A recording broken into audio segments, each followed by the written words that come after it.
Chuck, to the IoT For All Podcast. Thanks for being here this week. My pleasure. Yeah, it's great to have you. Let's kick this off by having you give a quick introduction about yourself and the organization you're with. I have a master's degree in electrical engineering from Wisconsin, and I taught the computer control and instrumentation class there for a few semesters. So I'm pretty familiar with the details of sensors, actuators, edge computing, control, and so forth. I worked at Bell Labs as a Bell Labs fellow for about 22 years, where I worked on switching and access and wireless infrastructure. I was at Cisco for about 10 years working on media processing, analytics, IoT, and edge computing. I've been CTO of a couple of organizations, a company called Valqari that makes drone package delivery systems, heavily dependent upon AI and machine vision. And most recently, and the organization I'm representing today is the Industry IoT Consortium, which is one of the programs of the Object Management Group. We're a consortium of over 100 member companies interested in the Internet of Things as a mechanism for digital transformation and trustworthy networks. I have 135 U.S. patents, 36 of which, more or less, are somehow related to AI technologies and applications. Happy to be here.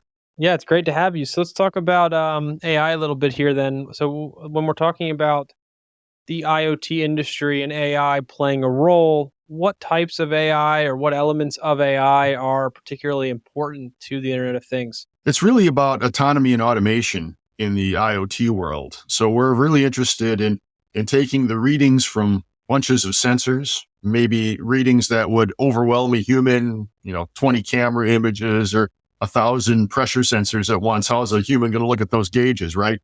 So we're going to read those in. We're going to apply various kinds of algorithms. Some of them might be heuristic based, meaning, there's a rule for if the pressure goes over this, change that valve. Or they could be based on a machine learning artificial intelligence algorithm where we know what that particular factory or refinery or locomotive is supposed to be doing. We know what the normal situations are, and we can detect abnormal situations by departure from that model. And then the AI can further recommend how to adjust the actuators in order to make that IoT system come back into performance line. Those would be some examples. A lot of hype recently on the so-called large language model or generative AI, ChatGPT being the prime example of that hype. That really involves trying to emulate sort of human creativity. And there are applications for that in artificial intelligence and machine learning in IoT as well, because we, for example, have a lot of Python code to write. And there have been excellent reports of good results writing Python code from plain text paragraph that, write me Python code that reads these sensors and processes it thus and does an actuation. That's something that we can never hire enough programmers to do for 50 billion sensor points. AI might be able to write that code for us. That's one example. Another example really is the user interface. I mean, if I'm driving in my self-driving car and let's say the ride is a little rough, I might say to it, the ride is a little rough. Can you, as AI, do something about that? And then the AI will look at suspension parameters and try to find a better road or whatever it's got to do in order to improve that situation. The human didn't know anything about the physical plant involved with that. They got no idea what the pressure of the shock absorbers ought to be, but the AI does, and the AI can translate the human language into a machine understandable context, and it can therefore apply that to its learning models and know what parameters to adjust in the device. That's a really important example. No, absolutely. That's fantastic. And when it comes to the models or the data itself, I guess two things. Where is the data coming from, and how are the models being trained? Because I think those two things are interesting for our audience just to understand. Obviously, with IoT, we're talking about being able to collect data, different data that we had before using sensors. So once we have that data, how are those models kind of being improved upon, being trained and so forth? And is there other data that maybe we're not thinking about that is playing a role here? As much data as we can get is the short answer. From as many sources as we can get over as wide a time scale as we can. So there are historians right now who really just look at sensors and sort of record what's going on, kind of the black box of a factory. What it's basically doing is recording everything. And if something goes bad, there's a quality problem or a safety problem or whatever. Those historians have months, years, perhaps decades, in the case of something like an oil refinery, of data about the performance and readings from all of those thousands of sensors that are monitoring that thing. And that is something that we can use. We can designate for the entirety of 2021, that refinery worked perfectly. But in January of 2022, it had a weird hiccup. And what we can do is look back on the historian and learn from what caused that hiccup, then try to detect that as a trend that we can try to mitigate before it happens a second time. That would be an interesting thing to do. And that data comes from historians.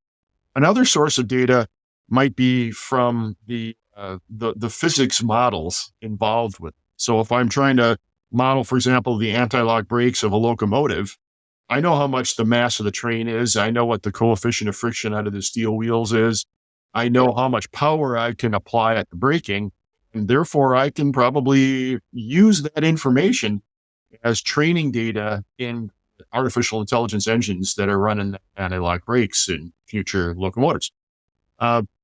The ultimate physics simulation is sometimes what we call a digital twin, which is where we have a full complex system. It could be something like a city. It could be something like, an aircraft carrier, something as complex as that.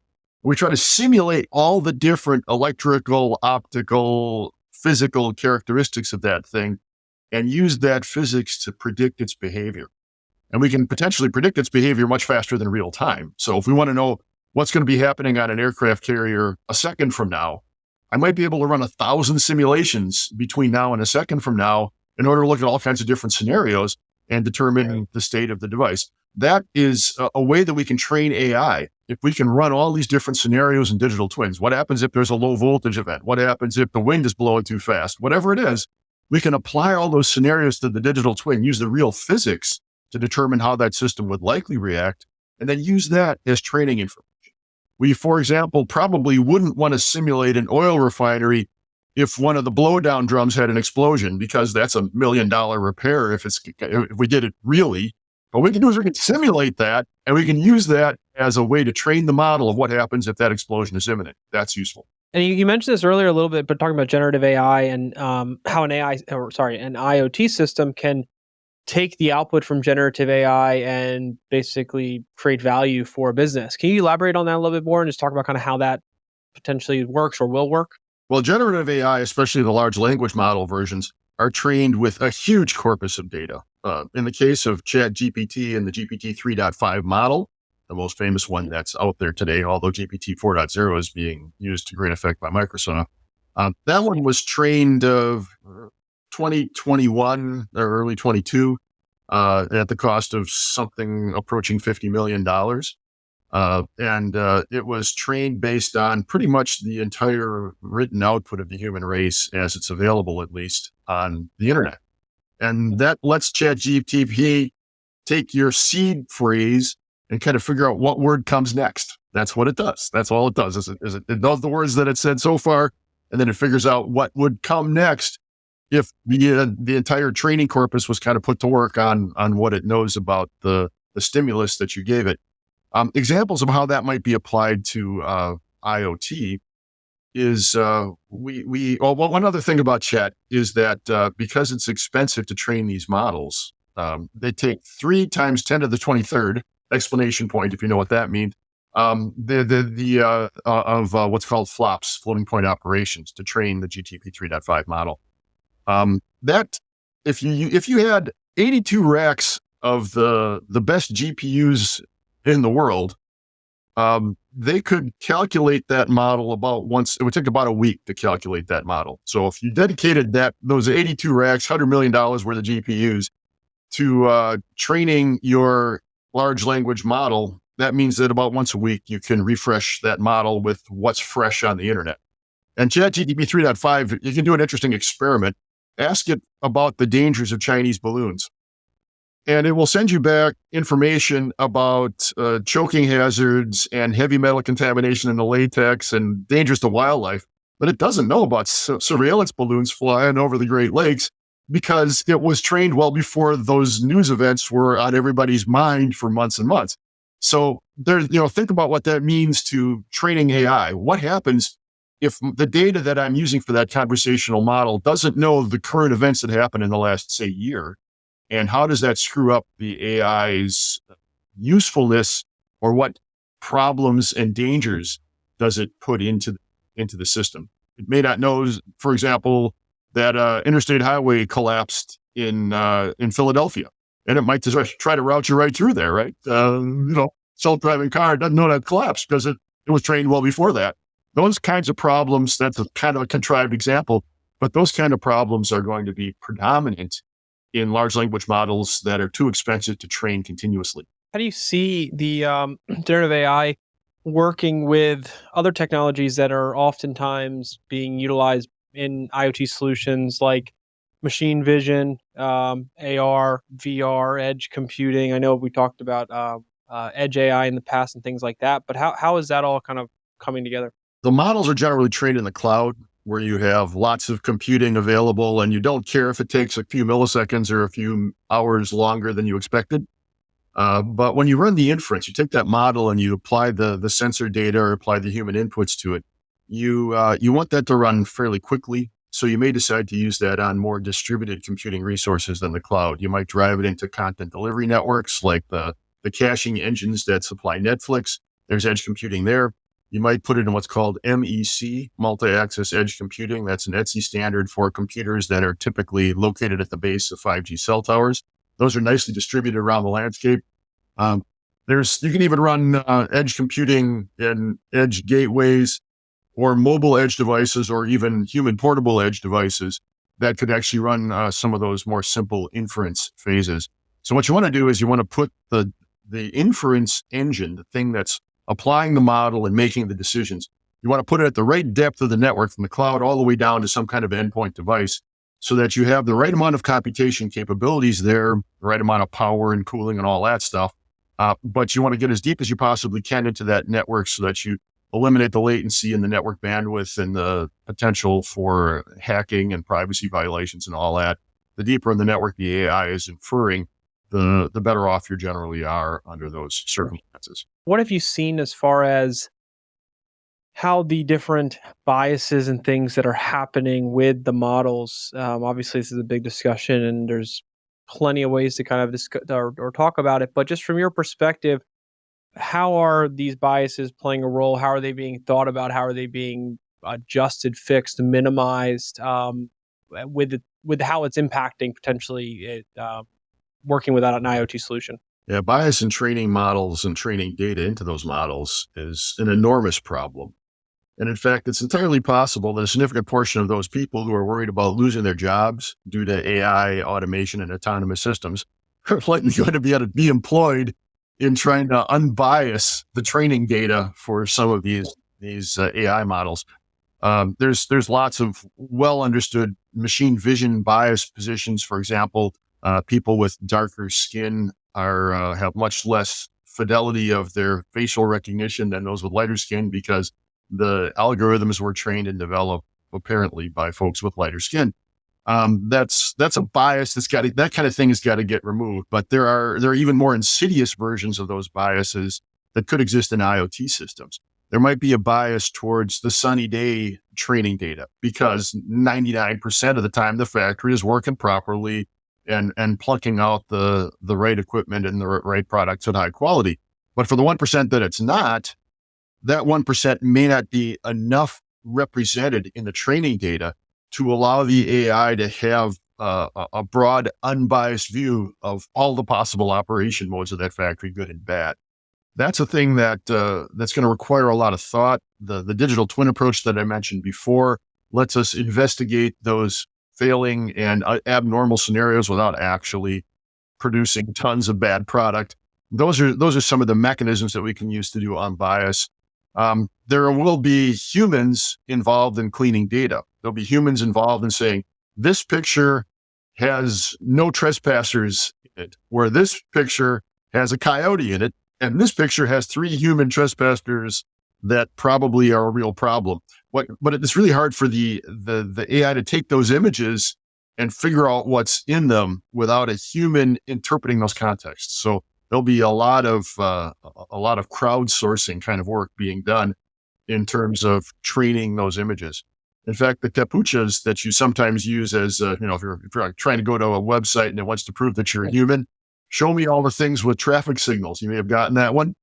That's actually going into AI training data. You, as a human identifying those, are using that data where those traffic signals are to train the AIs that are running self-driving cars. Isn't that interesting? So you're getting double duty out of those. You're getting double duty out of that, proving that you're human, and also throwing a lot of different images into a training model that the distributed crowd is validating. Let me ask you this before we wrap up here. One of the last things I wanted to kind of touch on is, as we move forward with AI getting more integrated closely into the IoT space, what does the future look like with AI and IoT coming more closely together? One thought is that government regulation, especially in the United States, European Union, and China, will have significant impacts on what AI is allowed to do and what kind of training data is acceptable for that AI. That government regulation might retard the development of some of these things by a year or so. But I think that might not be all bad. Waiting until we have some, what we sometimes call guardrails in the business, some rules for what's acceptable and what's not acceptable in terms of technologies and applications of those technologies. That will be something that needs to get done. So that's one thing that I think might be in the future. And one of the big unknowns of the future is how much is government regulation going to impact the deployment of wide-scale AI. Other things, I think that large language models are very important to the way that humans are going to be doing work. And any human who's, sort of sits at a desk and does a job that you could have described on a Post-it note, they're gone. They're replaced by AI, right? So there's plenty of humans, a lawyer, think about that. They're probably not doing a job that can be described on a Post-it note. But if you can be, you might want to start retraining yourself to be more in AI data wrangling or testing validation of these systems, because you're going to get replaced. These are people who do data entry clerks, and anybody who types something in off of a piece of paper, forget it, they're gone. A lot of that stuff, a lot of those jobs do tend to exist in IoT networks. The swivel chair people who sit there and manage those networks, they wait for the red signal to come up on the dashboard, and then they dispatch a human to go and change that battery or fix that fiber cable, whatever the problem might be. Those folks, I think, could probably be replaced by various kinds of expert systems and conversational AI systems. And as a result, that might be a deal. I don't know where customer support's going to be, right? Right now, when I get an automated customer support system, I push 0 to see if a human will come on, and then I hang up.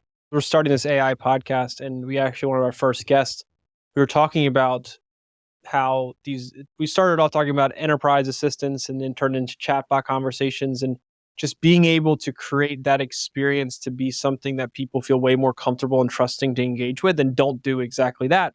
Push to get to a human, because the cost and the expenses that go into training people and maintaining a sales staff is pretty high.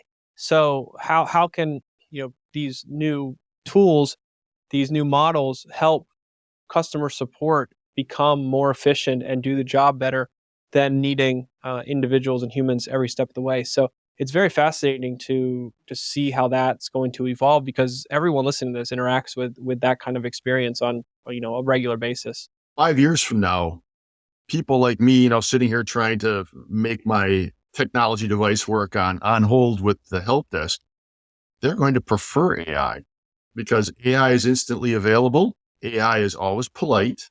They have an accent that is perhaps the one that you chose with your slider. If you want somebody who talks with a British accent, you can do that if that's easier for you. And and they're going to be more knowledgeable than 90% of the folk. So what you're going to have is the AI doing the triage. And for the 10% that the AI doesn't have high confidence that it knows the answer to, it will abridge that information.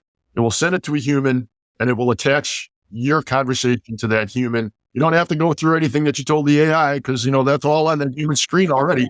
That kind of thing is inevitable. And I think what that lets us do is get those 50 billion IoT devices that the planet is supposed to have by the end of this decade, get them rolled out faster without having to rely on a bunch of humans in swivel chairs typing IP addresses and a bunch more humans in swivel chairs with headphones on trying to troubleshoot the people whose garage door opener won't connect to the internet. That stuff is going to be AI driven, and it's an enabling technology, but it does have a social cost because the folks that used to have those moderate to good jobs sitting in those swivel chairs are going to be systematically replaced. Really appreciate your time, Chuck, and thank you so much for being here. For our audience who is looking to learn more about the organization, follow up on this conversation, anything like that, what's the best way to do that? Connect to iiconsortium.org. That's the Industry IoT Consortium.org. And there's a resources page that has a whole bunch of fundamental documents that you can download for free. One of them is about IoT-based AI engines. And I think you'll find that very useful. There's other ones about cybersecurity and trustworthiness and other things that I think are useful. There's also a apply for membership page, and we have excellent deals for startups and not too bad a deal for small, medium, and large businesses, depending upon your revenue. We'll charge you a modest annual fee, but you get a lot out of it. You get the opportunity to sort of hear what's being talked about in terms of future reference architectures, future best practices, maturity models, all that stuff. And you also have the opportunity to influence our organization as we invent the future. So if you have a particular technology that you love, a particular way of doing things, a protocol that you'd like to see implementation of, we are the place that's making those decisions and trying to deploy it to the entire IoT industry. Well, Chuck, thank you again so much for your time, and I'm very excited to get this out to our audience. Thank you so much. Good luck to the audience and your IoT journeys. Take care.